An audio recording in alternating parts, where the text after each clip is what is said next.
வணக்கம். கதையில் உங்களுடன் இணைவது நான் குமுதா மகேஷ். தேவாவும் ரதியும் ரதியின் வீட்டிற்கு தெரியாமல் திருமணம் செய்து கொள்கிறார்கள்.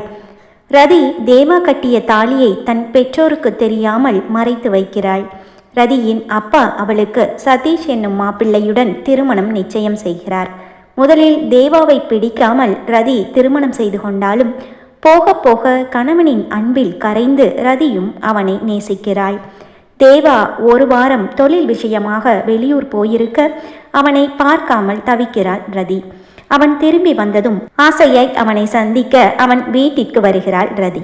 எனக்கு தான் நீ யாருன்னே தெரியாதுன்னு சொன்னேன்ல, அப்புறம் என்ன இங்கேயே உட்கார்ந்துட்டு இருக்க? கிளம்பு முதல்ல என்றான். உனக்கு சொன்னா புரியாதா? வெளியே போன்னு சொன்னேன் என்றான் தேவா கோபமாக. கோபத்துடனே அழுது கொண்டே ரதி கட்டிலிருந்து எழ முயல அவள் கையை பிடித்தவன், இரு உன்னை எங்கேயோ பார்த்த மாதிரி இருக்க. ஏய், நீ என் செல்லம்மா தானே என்றான் சிரித்து கொண்டே. அவள் திரும்பி அவனை முறைக்கவும், பயந்துட்ட தானே என்று அவன் மீண்டும் மீண்டும் சிரிக்க ரதி அவன் மேல் பாய்ந்து அவன் நெஞ்சில் தன் பலம் கொண்ட மட்டும் அவனை அடித்து கொண்டிருந்தாள். அடிக்கும் அவள் கைகளை பிடித்து முத்தமிட்டவன் அவளை அப்படியே இறுக கட்டி அணைத்து கொண்டான். ஆமா, நீ எப்போ வந்து என் பக்கத்துல படுத்த என்றான். காலையில 6 மணிக்கு வந்தேன் என்றாள் தன் கண்ணீரை அவன் டிஷர்ட்டில் துடைத்து கொண்டு. என்ன பார்க்கவா வந்த என்றவன், ஒரு வாரம் கூட என்னை பார்க்காம உன்னால இருக்க முடியல பாத்தியா என்றான். இல்ல, நான் பாட்டியை பார்க்க வந்தேன். இல்ல என்ன பார்க்க தான் வந்திருப்ப என்றவன் அவள் கழுத்தில் தன் முகத்தை புதைத்து மூச்சை ஆழ்ந்து எடுத்தான். ஆமா, நீ என்ன சோப்பு போட்டு குளிக்கிற என கேட்டான் அவள் வாசனையை அனுபவித்தவாறே. எதுக்கு என்றாள் ரதி. வாசனை சூப்பரா இருக்கே, அதான் கேட்டேன் என்றான். பேச்ச மாத்தாதீங்க, செய்யறதெல்லாம் செஞ்சுட்டு இனிமே இன்னொரு வாட்டி இப்படி செஞ்சுட்டு பயந்துட்டியான்னு கேட்டு சிரிச்சு இந்த மாதிரி விளையாடுனீங்க என்று அவன் நெஞ்சில் குத்தினாள் ரதி. உஷ், அம்மா, ஏய் அடிக்காத செல்லம்மா, வலிக்குதுடி என்று அவன் வலியில் தன் நெஞ்சை தேய்த்து கொண்டு கண்களை மூடி திறக்க, வலிக்குதா? எதுக்கு என்று ரதி பயந்தே விட்டாள். என்ன ஆச்சு, காட்டுங்க என்று ரதி கேட்க, சர்ப்ரைஸ் என்று அவன் தன் இதயத்தில் போட்டிருந்த டேட்டூவை காட்டினான். அழகாக வரையப்பட்டிருந்த 2 குட்டி இதயங்கள், அதன் உள்ளே RD என்ற இனிஷியல். இன்னும் முழுவதுமாய் காயம் ஆறாமல் அந்த இடம் சிவந்து கந்தி போயிருந்தது. RDனா என்றாள் ரதி. RDனா என் செல்லம்மாவும் நானும் என்றான். இது எப்போ போட்டீங்க என்றாள். நேத்து மும்பையில என்றான். எதுக்கு இதெல்லாம் என்றாள் அவள். எனக்கு வேணும்னு தோணிச்சு போட்டுக்கிட்டேன், உனக்கு என்ன என்றான். ரொம்ப வலிக்குதா என்றாள். இல்லை, வலியெல்லாம் ஒன்றும் இல்லை என்றான். பொய் சொல்லாதீங்க, இப்போ நான் அடிச்சப்போ வலிக்குதுன்னு சொன்னீங்க, சிவந்து வீங்கி வேற இருக்கு என்றாள் ரதி. வலிக்குது தான், ஆனால் இதை பார்க்கும்போதெல்லாம் ஒரு சந்தோஷம் வரும் பத்தியா, அதுக்கு முன்னாடி இந்த வலியெல்லாம் ஒண்ணுமே இல்லை என்றான் தேவா. ஒரு வினாடி அவனை காதலாய் பார்த்தவள் அவனை உயிரோடு உயிர் சேரும் விதமாக இறுக்கி அணைத்து கொண்டாள். அவன் நெஞ்சோடு சாய்ந்து கொண்டாள். அவன் காதலில் தினம் தினம் கரைந்து கரைந்து ரதி தேவி காணாமல் போயிருக்க அவள் இப்போது முழுவதுமாய் மாறியிருந்தாள் தேவாவின் செல்லம்மாளாகவே. அவனும் சிரித்து கொண்டே அவளை அள்ளி அணைத்து கொண்டான். திறந்து கிடந்த அவன் மார்பில் இருந்த அந்த அன்பின் அடையாளம் ஒரு குட்டி இதயம், அதற்கு மேல் ஒரு பெரிய இதயம். அந்த குட்டி இதயத்தில் RD என்ற எழுத்துக்கள். ஒரு கணவனால் இத்தனை அன்பை கொட்ட முடியுமா? அவன் அன்பை நினைத்து பிரமித்து போனாள் ரதி. அவன் அன்பில் முழுவதுமாய் உருகி போனவள் தேவாவை பார்க்க, அவனோ பசியோடு பல நாட்கள் இருந்தவனுக்கு பலகாரத்தோடு கிடைத்த போஷணம் போல கண்களை மூடி தன் மனைவியின் அருகாமையையும் அவள் அன்பையும் அனுபவித்து கொண்டிருந்தான்.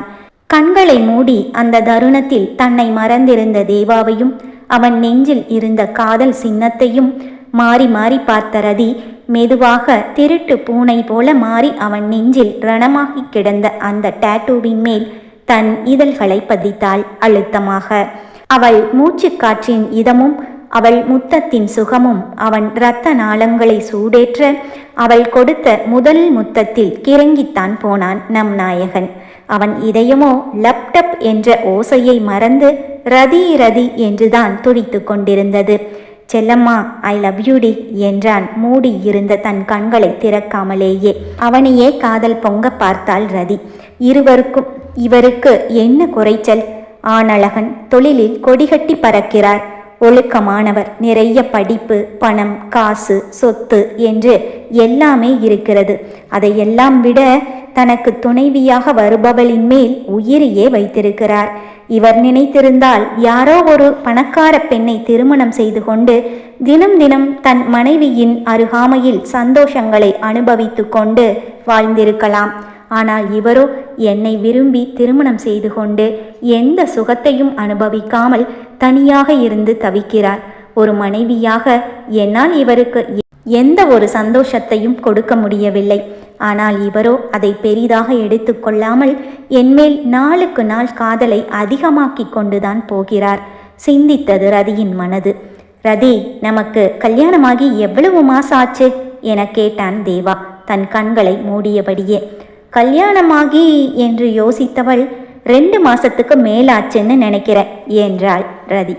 கரெக்ட், 2 மாசத்துக்கு மேலாச்சு. இந்த 2 மாசத்துல ஒரு நாள் கூட உன் புருஷனுக்கு ஒரு முத்தம் கொடுக்கணும்னு உனக்கு தோணவே இல்லைல்ல?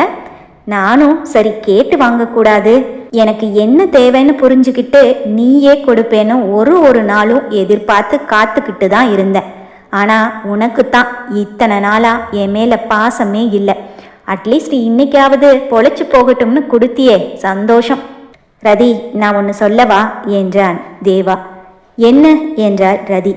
இப்படியே உன்னை கட்டி பிடிச்சிக்கிட்டு உன்கிட்ட ஒரு முத்தத்தை வாங்கினதுக்கு அப்புறம் அப்படியே என் மூச்சு நின்று போனாலும் நான் சந்தோஷமாக செத்து போயிடுவேன் தெரியுமா என்று தேவா முடிப்பதற்குள் தன் கைகளை வைத்து அவன் வாயை அடைத்தாள் ரதி. பின் அவன் நெற்றியில் தொடங்கி கண்கள், கன்னம், கழுத்து என்று மாறி மாறி முத்தமலை பொழிந்து அவன் முகத்தை எச்சில் படுத்தினாள். அந்த 2 மாதத்திற்கான மொத்த கடனையும் வட்டியோடு அடைத்து விட்டாள் ரதி. எதிர்பாராத சந்தோஷத்தில் திக்குமுக்காடிய தேவா அவளை அசையக்கூட விடாமல் தன் இரும்பு கரங்களுக்குள் கைது செய்திருந்தான். தேவாவின் போனில் அழைப்பு வந்தது. தன் இரு கைகளாலும் ரதியை அணைத்திருந்தவன் போனை ஆன் பண்ணி ஸ்பீக்கரில் போடு என்றான் அவளிடமே. எதிர்முனையில் மேனேஜர் பேசினார். சார், குட் மார்னிங், சென்னைக்கு ரீச் ஆயிட்டீங்களா என்றார் அவர். காலையில் 4 மணிக்கு தான் வந்தேன் என்றான் தேவா. சார், இன்னைக்கு 10 மணிக்கு மீட்டிங் இருக்கு, நீங்கள் ரிமைண்ட் பண்ண சொன்னீங்க, அதான் ஃபோன் பண்ணினேன் என்றார் மேனேஜர். ஓகே, 10 மணிக்கு நான் வந்துடுறேன் என்றவன் ஃபோனை கட் செய்யும்படி ரதியிடம் சைகை செய்ய ஃபோனை கட் செய்தாள் ரதி. சரி, இப்போவே 9 மணி ஆயிடுச்சு, நீங்கள் போய் ரெடி ஆகுங்க, அப்புறம் மீட்டிங் போக லேட் ஆயிடும் என்றாள் ரதி தன்னை கைது செய்திருந்த அவன் கைகளை பிரித்து விட்டபடியே. மீட்டிங்கா முக்கியம் இப்போ என்று ரதியின் கன்னத்தை கிள்ளிய தேவா, ஒரு அழகான கோழி அதுவா வீட்டுக்குள்ள வந்ததும் இல்லாம நேரா கிச்சனுக்குள்ளேயே வந்து என்ன சாப்பிடுன்னு என்கிட்ட கேக்குது. எனக்கு வேற இன்னைக்கு பயங்கர பசி. அதான் கோழியை குழம்பு வைக்கலாமா, பிரியாணி பண்ணலாமா, இல்லை ஃப்ரை பண்ணலாமான்னு யோசிக்கிறேன் என்று தன்மேல் இருந்தவளை பக்கத்தில் கீழே சாய்த்து அவள் மேல் படர்ந்தான் தேவா. ரதியோ அவன் தலையை களைத்து விட்டபடியே, நீங்க இன்னைக்கு வெஜிடேரியன் சாப்பாடு தான் சாப்பிடணும்னு சொல்லிட்டு அந்த கோழி உங்ககிட்ட இருந்து எஸ்கேப் ஆயிருச்சான் என்று சொல்லிவிட்டு அவனை பிடித்து மெத்தையில் தள்ளி விட்டு வெளியே ஓடிவிட்டாள். ரதியை கட்டாயப்படுத்தி திருமணம் செய்கிறோமே, ஒருவேளை அவள் தன்னிடம் அன்பை காட்டவில்லை என்றால் காலமெல்லாம் தன் வாழ்க்கை நரகமாகிவிடுமே என்ற ஒரு சிறிய பயம் தேவாவின் மனதிற்குள் ஆரம்பத்தில் இருந்தது. என்னவோ உண்மைதான். ஆனால் தன்னுடைய பரிசுத்தமான அன்பு ஒரு நாள் அவளையும் தன்னிடம் இழுத்து வரும் என்ற பெரிய நம்பிக்கை அவனுக்கு இருந்தது. அது இவ்வளவு சீக்கிரம் நடந்துவிட்டதா என்று ஆச்சரியத்தோடு வெளியில் ஓடும் ரதியையே கண்கொட்டாமல் பார்த்து கொண்டிருந்தான் தேவா. சமையலறைக்கு சென்ற ரதி பாட்டிக்கு உதவி செய்து கொண்டிருந்தாள். தேவா கிளம்பிட்டானாமா என்று பாட்டி கேட்க, கிளம்பிட்டே இருக்காரு பாட்டி, 10 மணிக்கு ஆஃபீஸில் மீட்டிங் இருக்கான் என்றாள். அடுத்த அரை மணி நேரத்தில் குளித்து கிளம்பி இருந்த தேவா, பாட்டி 2 நாள் முன்னாடி ஆஃபீஸ் பியூன் ஏதாச்சும் ஃபைல் கொண்டு வந்து கொடுத்தாரா என்றான் மேலே நின்றபடியே. ஆமாப்பா, உன்னோட ரூமில் நீ ஃபைலெல்லாம் வச்சிருப்பல்ல, அங்கே தான் வச்சிருக்கேன் என்றார் பாட்டி. சரி பாட்டி, நேரமாச்சு, எனக்கு டிஃபன் வேண்டாம், நான் ஆஃபீஸுக்கு போயிட்டு அங்கேயே சாப்பிட்டுக்கிறேன் என்றான். ஒரு வாரமாக வீட்டு சாப்பாடே இல்லை. 4 மணிக்கு தான் வந்தான். வந்த உடனே டிஃபன் கூட வேண்டான்னு ஆஃபீஸுக்கு கிளம்பிட்டான் என்று புலம்பினார் பாட்டி. பாட்டி, நீங்கள் இட்லி எடுத்து வைங்க, நான் ரூமுக்கே எடுத்துட்டு போய் அவரை சாப்பிட சொல்கிறேன் என்று ரதி தட்டை எடுக்க பாட்டி 3 இட்லியையும் சட்னியையும் தட்டில் வைத்தார். இட்லி தட்டை எடுத்துக்கொண்டு அறைக்கு வந்தாள் ரதி. தேவா அலுவலகத்திற்கு கிளம்பியிருந்தான்.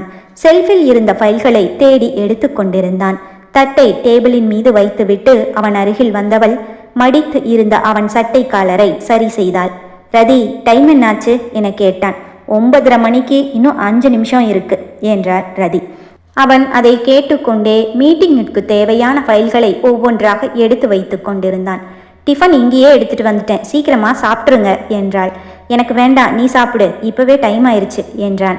3 இட்லியே சாப்பிட 5 நிமிஷம் போதும், அதுக்குள்ள ஒன்றும் ஆயிராது, சாப்பிட்டுட்டு போங்க என்றாள். நான் காலையில சீக்கிரமா எழுந்து கிளம்பி இருப்பேன், இன்னைக்கு லேட் ஆனதே உன்னாலதான் என்று அவளை பார்த்து கண்ணடித்தான். இன்னும் முக்கியமான ஃபைல்ஸும் பேப்பர்ஸும் எடுக்கணும், சாப்பிடவெல்லாம் டைம் இல்லை என்றான்.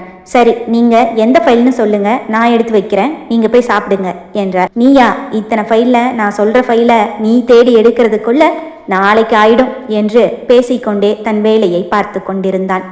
நான் இட்லி எடுத்துட்டு வந்துட்டேனே என்றாள் ரதி சோகமாக. ஒன்றும் பிரச்சனை இல்லை, இதை நீ சாப்பிட்டுக்கோ, மீட்டிங் முடிஞ்சதும் நான் வெளியே சாப்பிட்டுக்கிறேன் என்றான் தேவா. சரி, 3 வேண்டாம், 2 எனக்காக என்றாள். ஏய், படுத்தாதடி, ஆஃபீஸில் எல்லாரும் எனக்காக வெயிட் பண்ணிட்டு இருப்பாங்க.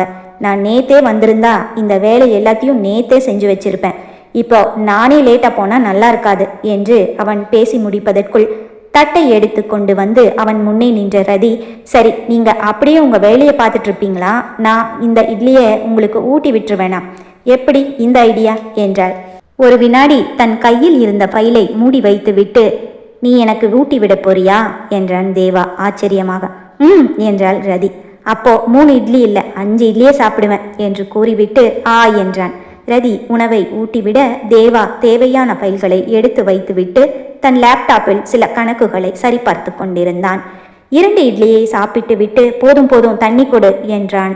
அவன் தண்ணீர் குடித்து முடித்ததும் அந்த 3வது இட்லியையும் சாப்பிடச் சொல்லி அவனை வற்புறுத்தினாள்.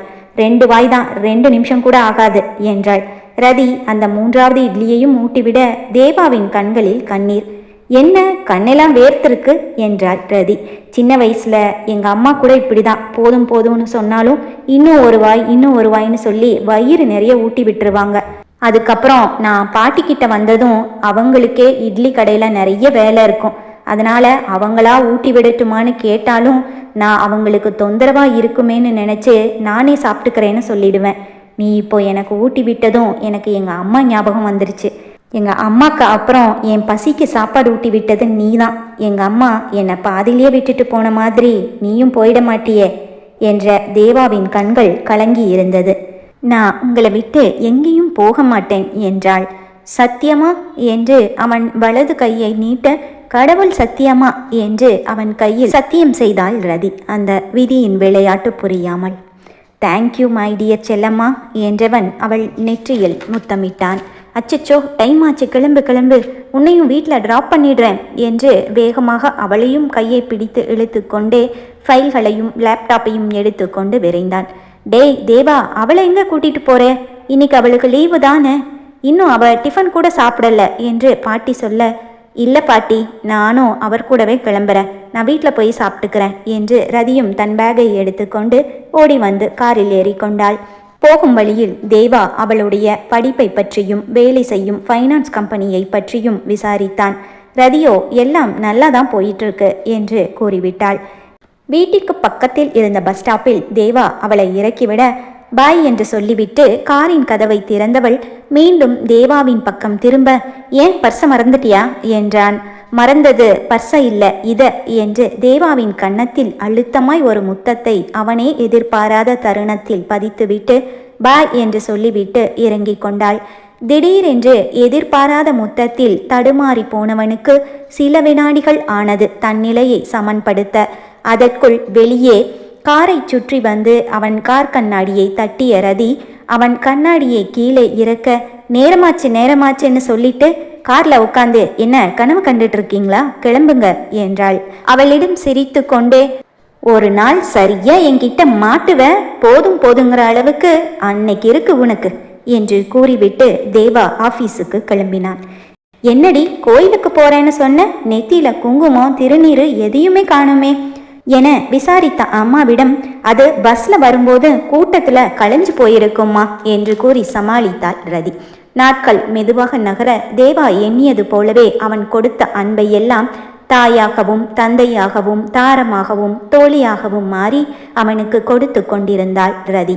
இப்போதெல்லாம் தேவா வீட்டிற்கு வரும் ரதியை அவனுக்கு எவ்வளவு வேலை இருந்தாலும் தேவாவேதான் திரும்பவும் அழைத்து போய் விடுகிறான். உங்களுக்கு வேலை இருந்தா நான் ஆட்டோலையோ பஸ்லேயோ போயிடுறேன் என்று அவள் கூறினாலும் விடுவதில்லை.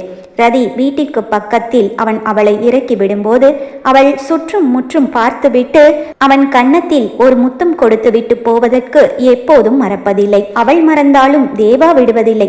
அதற்காகத்தானே எத்தனை வேலை இருந்தாலும் நானே டிராப் செய்கிறேன் என்று கார் சாவியை எடுத்து கொண்டு கிளம்பி விடுகிறான். அவ்வப்போது சதீஷ் பற்றிய பேச்சுக்கள் வரும்போது மட்டும் தேவா ரதியின் மேல் தன் கோபத்தை காட்டுவான்.